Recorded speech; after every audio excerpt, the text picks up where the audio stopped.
এইভাবে একবার ইলিশ মাছের লেজ ভর্তা বানিয়ে দেখো, এক থালা ভাত নিমেষে উড়ে যাবে। আজকে করব ইলিশ মাছের লেজা ভর্তা, যেটা একটা বিখ্যাত রেসিপি, যে ভর্তাটা দিয়ে এক থালা ভাত খাওয়া যায়। হ্যাঁ, তা চলো শুরু করা যাক। এখানে একটা তাওয়া বসিয়ে দিলাম, প্রথমে মাটির তাওয়া। তোমরা এমনি এরকম একটা তাওয়াতে করো, তাহলেই হবে। তাওয়ার মধ্যে দিয়েছি তেল। প্রথমে লেজাটাকে ভেজে নেব ভালো করে, তার জন্য এখানে লবণ হলুদ মাখিয়ে নেব। ইলিশের লেজা বলে কথা নাকি? হ্যাঁ, ও বলিনি না ইলিশের লেজা। আচ্ছা আচ্ছা, এটা ইলিশ মাছের লেজ, হ্যাঁ। এমনি সেমনি লেজ নয়। তো ভালো করে লবণ হলুদটা মাখিয়ে নেব।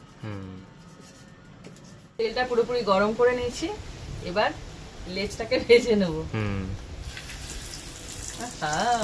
ইলিশ মাছের লেজ তো এখনই গন্ধ ছাড়বে, ভাজবে না ভাজবে। দেখো দু পিঠ এপিঠ ওপিঠ করে একদম সুন্দর করে ভেজে নিয়েছি, একদম মাছ ভাজা রেডি, মানে লেজ ভাজা, মাছ ভাজা না।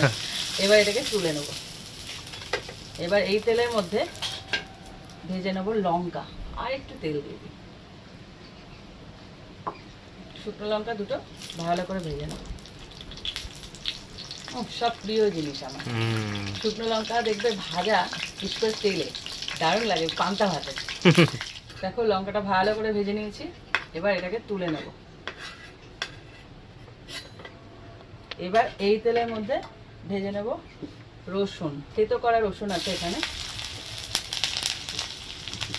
আর পেঁয়াজ কুচি। এখানে বড় সাইজে একটা পেঁয়াজ কুচি করে নিয়েছি, সব লেজের মধ্যে যাবে।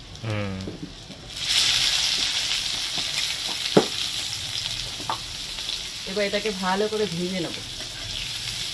পেঁয়াজ আর রসুনটা দেখো খুব ভালো করে ভেজে নিয়েছি, এবার এটাকে তুলে নেব।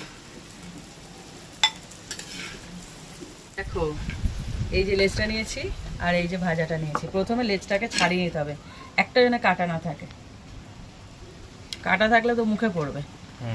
ভালো করে ছাড়িয়ে নিতে হবে। দেখো সমস্ত কাটা ছাড়িয়ে নিয়েছি, কাটা ছাড়াতে ছাড়াতে একদম বুড়ো হয়ে গেলাম, পাতলা পাতলা কাটা তো। এর মধ্যে দিয়ে দিচ্ছি লবণ, আর দিচ্ছি একটু সর্ষের তেল, আর এখানে যে লঙ্কাটা ভেজেছিলাম সেই লঙ্কাটা একটু গুঁড়ো করে নেব। সমস্ত লঙ্কাটা একদম গুঁড়ো করে নিয়েছি। এবার নিয়েছি ভাজা পেঁয়াজটা, এইবার সব কটা একসাথে মাখবো। মনে হচ্ছে এখনই খেয়ে নিই। দেখো পুরো রেডি হয়ে গেছে, এর আর চটকানোর কিছু নেই, শুধু মেশানো বাকি। ব্যাস রেডি হয়ে গেল ইলিশ মাছের লেজ ভর্তা।